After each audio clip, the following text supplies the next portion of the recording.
Hey Internet, it's RJ. Welcome back. Thanks for tuning into this show today. Now today is Sunday, so you know what that means. It's time to go around the net with all the news you can use in the week that was in credit and finance. And man, we do have a lot on the docket today, a lot of things that you guys have sent me and want to talk about, so that's exactly what we're going to do. We're going to talk about the major headline that Kabbage is going bankrupt. We have a quick check-in with Hilton. We have the government back meddling with more credit card and swipe fees again. And then we're going to close with the big story of the week, that is U.S. Bank taking a shot across the game of cash back with a brand new credit card coming to the market very soon. So all that and more. So of course, if that sounds interesting to you, then go ahead, press the subscribe button, and let's get to work. Now, the first story we have is Kabbage. So Kabbage is, it was purchased by American Express, and a lot of you know it because, American Express, again, they run it, and then we've also talked about the bank bonuses that they've had. American Express basically kind of turned it into like one of their business accounts, even though they have their own regular Amex business account, they were running Kabbage simultaneously.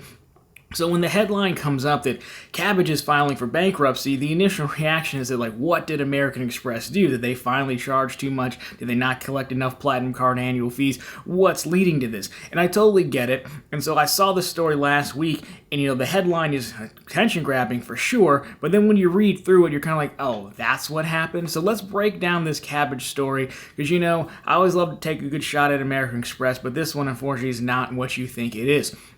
So as we said, American Express purchased Kabbage, or most of Kabbage, in 2020, but they took a lot of their technology and they took a lot of their employees with them. It can be known as like an acqui-hire when you want a bunch of, talented folks, or you want, patents or things like that, but they left behind one key thing. What they left behind was the Paycheck Protection Program portfolio of loans that Kabbage also had. You see, Kabbage, again, at the time before the Amex acquisition, at least partial acquisition, they were really big into online lending, right? So they were established and they were a thing before American Express came and took them. We just really hadn't heard about it too much.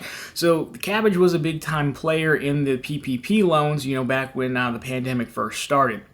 So Amex takes what they want, they leave the PPP portfolio behind, and then that technically is held or serviced by a company called K Servicing, which I think is basically Kabbage, but not so much Kabbage anymore. They didn't really clarify if they actually switched the name or not. But anyways, that's what happened. So that part of Kabbage's business is the part that's filing for bankruptcy, this servicing portfolio that's held by K Servicing.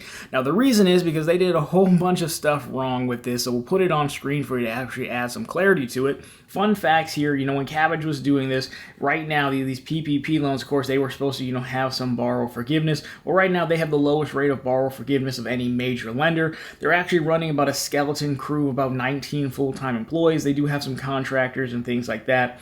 They have about $11 million in cash on hand, 48,000 PPP loans with outstanding balances of $1.3 billion. Now, they are claiming that American Express failed to deliver necessary documents and loan forgiveness support after the merger. This is all coming from the Miami Herald. I can link down to the full article down below if you want. So basically, they've been looked into for how they've handled their loan portfolio, right? Making it harder for people to get their loans forgiven, harder to work with, not forgiving them on time, a lot of things like that. So that is the part of Kabbage that's technically filing for bankruptcy. It's not the American Express arm, but again, the headline's more grabbing that you're, oh, I know Kabbage from American Express. So that's where they're at. As far as I know, American Express is still doing stuff with their Kabbage branding over here as they try to expand into deposit accounts, and then Kabbage over here under K Servicing, they're the ones in trouble. So that is what happened with that story. A lot of you guys had questions on that, so I hope that helps clarify things a little bit.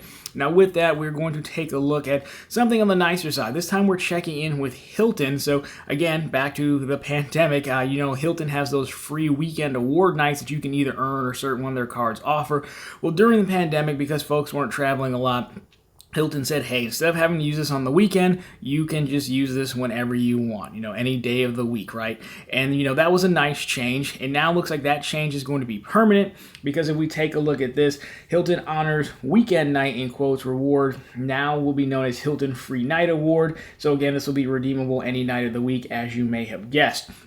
So overall, that's a quick change. I do like it. I mean, generally we didn't complain as much because more people tend to travel for vacations and stuff during like the Friday, Saturday, Sunday period. So the weekend thing doesn't necessarily become a bother. But again, more flexibility is good.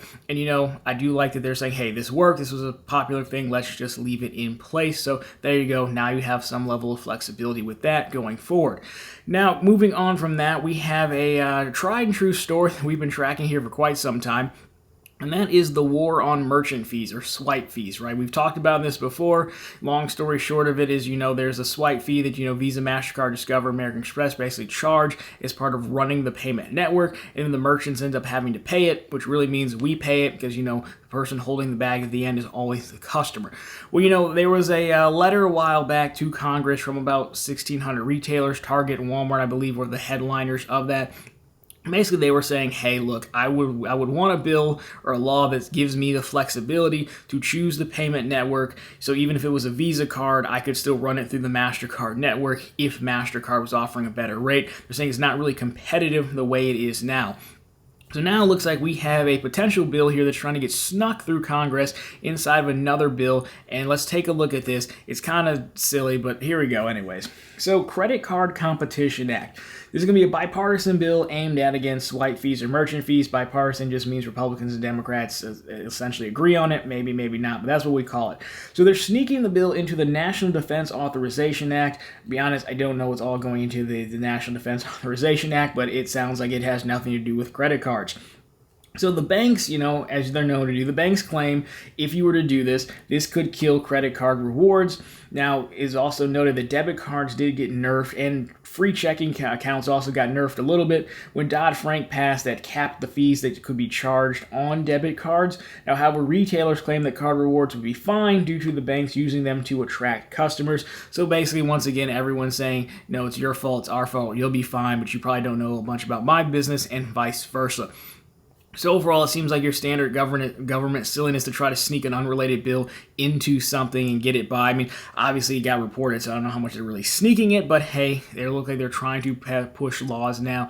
So definitely we'll keep an eye on this. Again, I think everyone has a point. I can see the point. Obviously, if you're a retailer, you don't want to have to keep moving up prices and pass it on to the consumer. If you're Visa and MasterCard, why would I want someone else's card to run on my payment network? That's kind of like saying, I can't put, how like Apple Watches don't really work on Android phones. If you're Apple, like, why would I want that? And you're Android, you want to sell them your own watches anyway. So I don't know, I get it. I'm just not usually pro-government intervention. They usually mess it up, and we usually end up getting hurt in the end. So, of course, we've been keeping an eye on that for you, and we will continue to do so.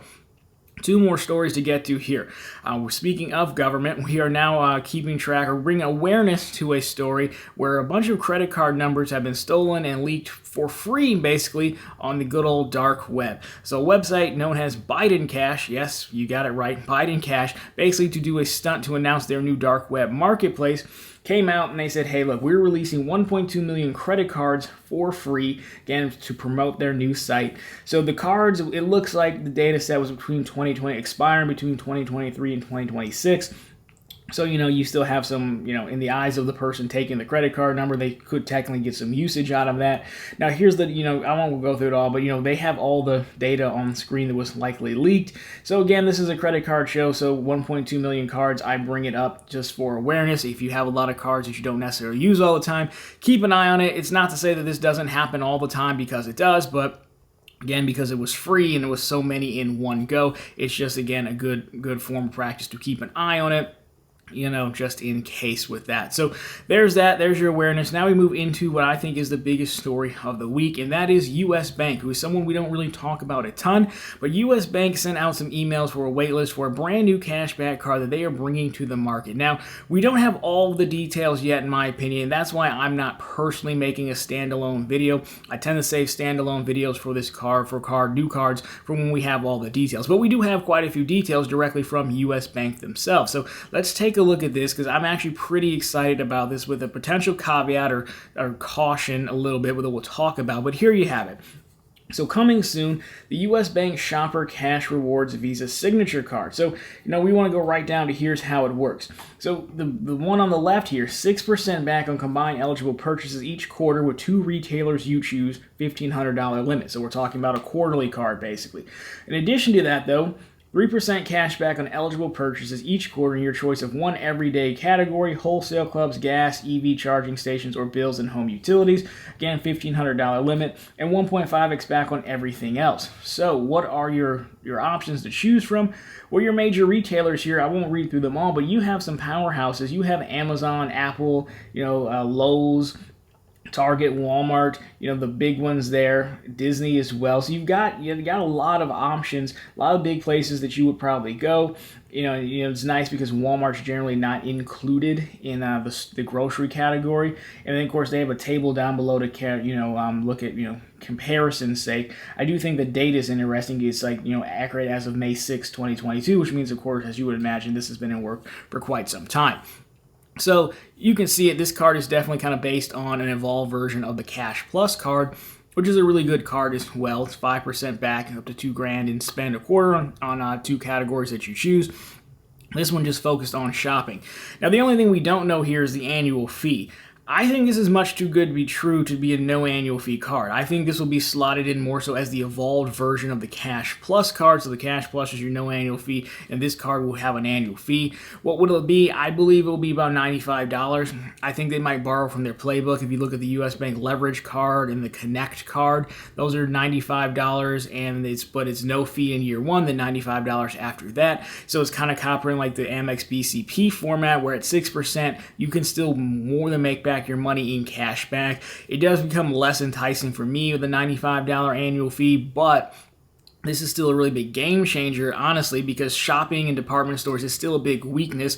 Historically, I rely at least on buying gift cards.